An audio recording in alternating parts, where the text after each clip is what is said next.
Jharkhand petroleum dealers association ने पत्र लिख करके सीएम हेमंत सोरेन से डीजल पर माफ कीजिएगा टैक्स घटाने की मांग की। संगठन का मानना है कि इससे सरकार को राजस्व में और इजाफा होगा। पड़ोसी राज्य बिहार, बंगाल में डीजल सस्ता होने के कारण इसका नुकसान झारखंड को हो रहा है। झारखंड में डीजल बिहार और बंगाल के मुताबिक 3 से 4 रुपए के आसपास महंगा है। झारखंड पेट्रोलियम डीलर्स एसोसिएशन ने मुख्यमंत्री को एक पत्र लिखकर लोकल टैक्स कम करने की मांग की है। संगठन के मुताबिक ऐसा करने से सरकार का राजस्व 600 करोड़ रुपए सालाना बढ़ सकता है। अभी जीटी रोड पर चलने वाले तमाम वाहन और झारखंड की बड़ी बड़ी कंपनियां बिहार और बंगाल से डीजल भरवाती है। झारखंड में 22% टैक्स है, जबकि दोनों राज्यों में 17%। संगठन के मुताबिक वित्त मंत्री ने भी माना है कि झारखंड में डीजल की बिक्री अन्य राज्यों के मुकाबले कम हो गई है। 2-3 रुपया और टैक्स वैट बढ़ाना चाह रही है, सीएस बढ़ाना चाह रही, वैट बढ़ाना चाह रही। उसी को लेकर हमने एक पत्राचार किया था, मुख्यमंत्री और वित्त मंत्री दोनों को पत्र भेजा गया था। उसमें बताया गया था कि सर ऐसे ही ऑलरेडी हम लोग काफ़ी पीछे हैं सेल में और नुकसान हो रहा है, और यदि आप और बढ़ा देंगे तो और ज़्यादा सेल डाउन होगा, तो वैट उतना आप नहीं वैट कमा पाएंगे। तो हम लोगों ने एक डाटा दिया था सरकार को, उसमें था कि जैसे अभी 1.5 लाख किलोलीटर पर मंथ हम लोग का सेल है डीजल का, जिसमें 15 करोड़ रुपया सेल से इनकम होता है और 270 करोड़ रुपया 255 करोड़ रुपया आपका वैट का इनकम है पर मंथ डीजल से हो रहा है सरकार को।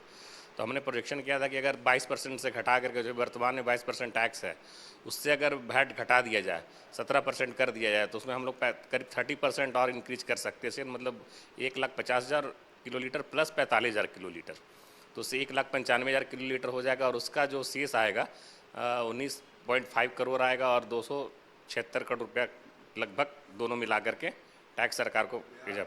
झारखंड में अभी 1.5 लाख किलोलीटर डीजल की बिक्री होनी है, जिससे सरकार को कुल 270 करोड़ रुपए की टैक्स की आमदनी होती है।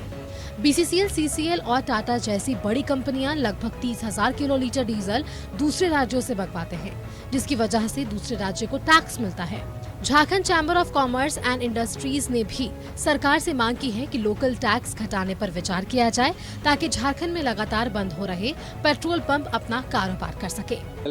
डीजल पे वैट अगर कम करती है सरकार, तो हाईवेज पे जितने पेट्रोल पंप है, आप जनरली देखेंगे कि हाईवे से लगे हुए जितने भी दूसरे शहर से लगे हुए जितने भी गाड़ी घोड़े हैं, बड़े गाड़ी घोड़े, ट्रक और बसेस, वो क्या करते हैं, शहर के अंदर 10, 20, 25, 50 लीटर डीजल भराते हैं और फिर चल जाते हैं दूसरे स्टेट, बंगाल चल जाते हैं, दूसरे स्टेट चल जाते हैं, वहाँ से सस्ते में डीजल भराते हैं।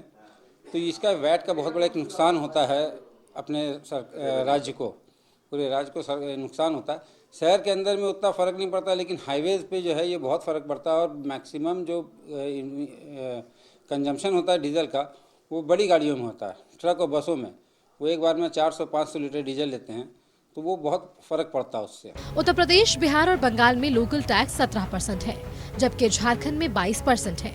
इसलिए जीटी रोड के गुजरने वाले वाहन झारखंड को क्रॉस करके बंगाल की सीमा पर पहुंचकर डीजल भरवाते हैं। जीटी रोड पर ज्यादातर पंप दिलवालिया घोषित हो रहे हैं और बंद किए जा रहे हैं। चर्चा के मुताबिक सरकार टैक्स बढ़ाने पर विचार कर रही है। अगर ऐसा हुआ तो यह राजस्व का एक बड़ा नुकसान भी साबित होगा। कैमरामैन हेमंत के साथ न्यूज़ 11 भारत के लिए रांची से शाहनवाज अख्तर की रिपोर्ट।